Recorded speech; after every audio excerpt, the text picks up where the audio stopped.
তিনি কবে থেকে আছেন? অনেক সময় আমাদের মাথায় প্রশ্ন জাগে, এই যে আল্লাহ আছেন কবে থেকে আসছে?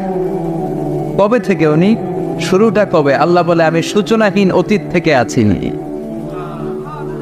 আমি এমন অতীত থেকে আছি যেই অতীতের কোনো সূচনা নাই। সুবহানাল্লাহ কইবেন না? আবার আমি সীমাহীন ভবিষ্যৎ পর্যন্ত থাকব। সুবহানাল্লাহ পড়ে।